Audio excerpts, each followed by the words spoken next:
بسم اللہ الرحمن الرحیم۔ السلام علیکم معزز ناظرین، آج کی اس ویڈیو میں ہم آپ کو ابلیس کی تاریخ کے بارے میں بتائیں گے کہ ابلیس کی پیدائش کب ہوئی، فرشتوں کا استاد کیسے بنا اور پھر سرکش کیسے ہوا۔ ابلیس کی نسل کی ابتدا جس جن سے ہوئی اس کا نام تارانوس کہا جاتا ہے اور یہ ابلیس سے 1,44,000 سال قبل دنیا پر تھا۔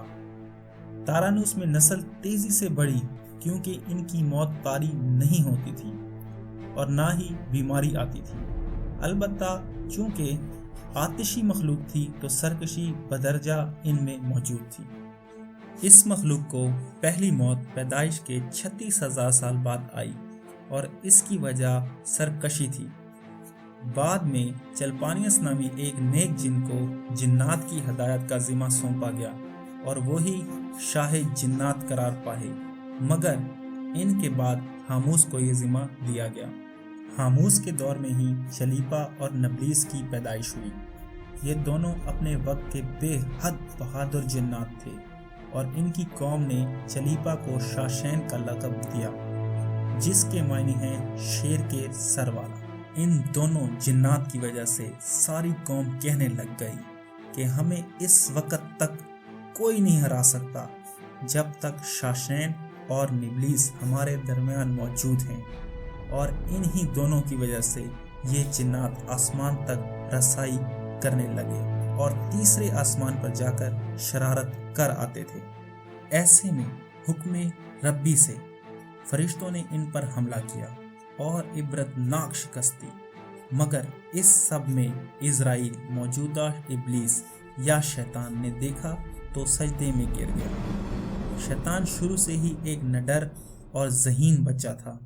اس میں باپ کی بہادری اور ماں کی مکاری کوٹ کوٹ کے بھری ہوئی تھی۔ اس نے ملائکہ کے ساتھ جا کر توبہ کا اعلان کیا اور فرشتوں سے علم سیکھنے لگا۔ پہلے آسمان پر عابد، دوسرے پر زاہد، تیسرے پر بلال، چوتھے پر والی، پانچویں پر تقی اور چھٹے پر قبازان کے نام سے مشہور ہوا۔ اور یہ وہ وقت تھا کہ یہ فرشتوں کو سکھاتا تھا۔ اس نے اپنی عاجزی ریاضت کی انتہا کر دی۔ کم و بیش 14,000 بار اس نے عرش کا طواف کیا اور کم و بیش 30,000 سال یہ مقربین کا استاد رہا۔ ابلیس کے درس و واعظ کی میعاد کم و بیش 20,000 سال ہے۔ فرشتوں کے ساتھ قیام کی مدت کم و بیش 80,000 سال ہے۔ معزز ناظرین، ابلیس کو حکم ہوا کہ داروغہ جنت رضوان کی معاونت کرو اور اہل جنت کو اپنے علم و فضل سے بہراور کرو۔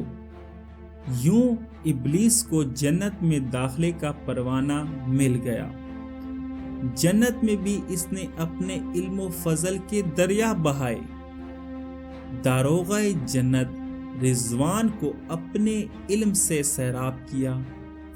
بعض روایات کے مطابق ابلیس 40,000 سال تک یہ فرائض سر انجام دیتا رہا اور اس مقام پر ابلیس نے بادشاہت کے خواب دیکھنے شروع کیے۔ کہیں اہل علم مانتے ہیں کہ اس نے 5 مصحبین اپنی قوم میں بھیجے کہ میری اطاعت میں آ جاؤ، مگر اس قوم نے ان کو قتل کر دیا، اور یہ سب اس نے اللہ کو بتا کر اجازت لے کر کیا۔ قوم کی سرکشی کو مسلنے کے بعد ابلیس کے پاس جنت و دوزخ سب کا اختیار تھا اور اس نے چپے چپے پر سجدہ کیا، مگر اس نے اب خود کو بادشاہ بنانے اور رب بن جانے کے خواب دیکھنا شروع کیے، اور کہیں ملائکہ سے بات بھی کی، مگر ان کے انکار کی وجہ سے چپ ہو گیا اور نظام چلتا گیا۔ مگر اس سب سے اللہ بے خبر نہ تھا اور آدم کی تخلیق ہوئی۔ آدم کی تخلیق ہوتے ہی ابلیس کو جب یہ معلوم ہوا کہ یہ اللہ کا نائب ہے تو اس نے واویلا کیا اور عبادت اور اطاعت کا طنز کیا کہ مجھے جتنی عبادت کس نے کی، اور سجدے سے انکار کر دیا۔ یہ جذبہ حسد تھا کہ میری جگہ آدم خاک کو کیوں ملی۔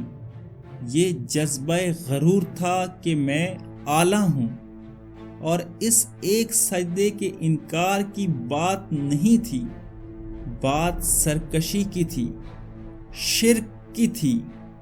ابلیس نے اپنے دل میں خود کو رب مان لیا تھا، اور ایسے وہ تا قیامت آدم کو بھٹکانے کے لیے آزاد ہوا، کیونکہ اس نے یہ مانگا اور سچے دل سے مانگا، اور ایسے ابلیس رسوا ہوا۔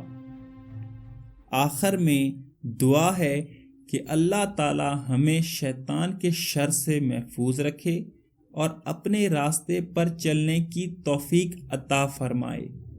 آمین۔